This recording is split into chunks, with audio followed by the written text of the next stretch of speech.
Eh ben, bonsoir à toutes et à tous. Salut Pierre. Salut David, un beau bonnet, mais moi j'ai aussi ce qu'il faut, hein. Ah oui, mais moi je t'avais réservé un bonnet bleu pourtant. En tout cas, nous sommes tous les deux ce soir réunis pour vous donner une super nouvelle. Enfin, on y est. Donc pour les petits Nico de 6-11 ans, un accord a été trouvé entre le CEPS, donc l'État français, et le laboratoire Vertex, donc pour la délivrance du Castrio, donc pour les 6-11 ans. Et le bonnet de Noël, il est là pour ça. C'est vraiment le plus beau des cadeaux de Noël pour nos petits Nucos. Ah ouais, en juin 2021, tu te rappelles, on nous a tiré les larmes avec le Cafrio pour les 12 ans et plus. Et puis là, voilà, encore une nouvelle étape de franchie. Je pense que ça va faire plaisir à beaucoup, beaucoup de gens, et les familles notamment de nos pitchouns.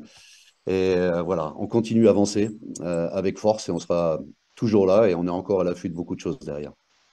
Comment avons-nous réussi à obtenir le Castrio pile poil avant la fin de l'année pour nos petits de 6-11 ans? Et ben, c'est un travail de plusieurs mois des associations de patients atteints de mucoviscidose. Alors, Vaincre la mucoviscidose, auquel on a très très vite associé forcément Pierre et l'association Grégory Le Marchal. Comment cela a pu se faire? Et ben, c'est par un lobbying important auprès des deux interlocuteurs principaux, bah, Vertex, le laboratoire fabricant du Castrio, et bien sûr l'État français avec ses différentes composantes. Bien sûr, le CEPS, hein, qui est le comité économique des produits de santé, hein, donc c'est le comité qui fait la négociation du médicament, et bien sûr les différents cabinets ministériels concernés. Et il fallait impérativement voir tous ces interlocuteurs, leur faire bien comprendre le sens moral de dire qu'un traitement efficace contre les causes de la maladie est disponible, a montré des effets très spectaculaires chez les plus de 12 ans, et toutes les études montrent que pour les 6-11 ans, c'est la même chose.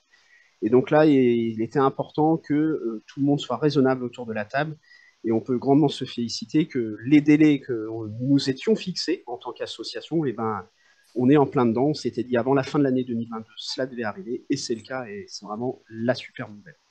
Je voudrais quand même souligner le travail exceptionnel de Vaincre la mucoviscidose. On était là en soutien, mais je crois qu'il y a un travail énorme qui a été fait dans l'ombre et ça a porté ses fruits. Alors, bravo à tous.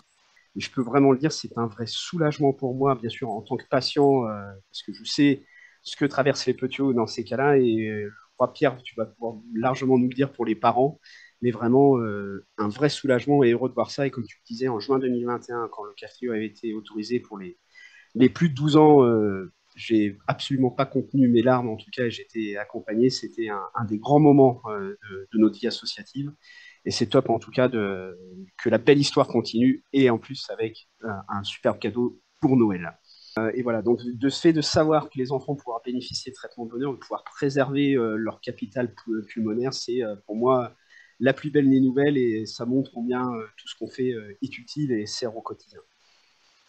Ouais, je pense aussi, moi, à vous toutes et à vous tous, ceux qui accompagnent le quotidien d'un fils, d'une fille, d'un frère, d'une sœur, d'un proche.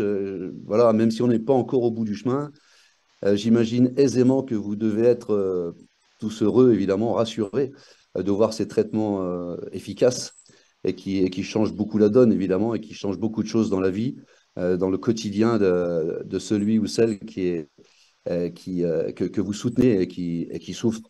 Et voilà, c'est vraiment tout cela de très, très bonnes nouvelles. Évidemment, on pense aux proches parce que les accompagnants sont aussi très, très importants. Ces nouveaux traitements sont le fruit évidemment de beaucoup d'efforts, évidemment des efforts qui ne se limitent pas à nos scientifiques, mais bel et bien aussi à l'ensemble un petit peu des gens qui font que nous en sommes là aujourd'hui, quoi. Nos pensées vont bien évidemment et plus particulièrement à tous nos bénévoles qui sont sur le terrain, de toutes les associations, qui font un travail énorme sur le terrain. Ils travaillent dans l'ombre et ils font un travail d'information absolument exceptionnel.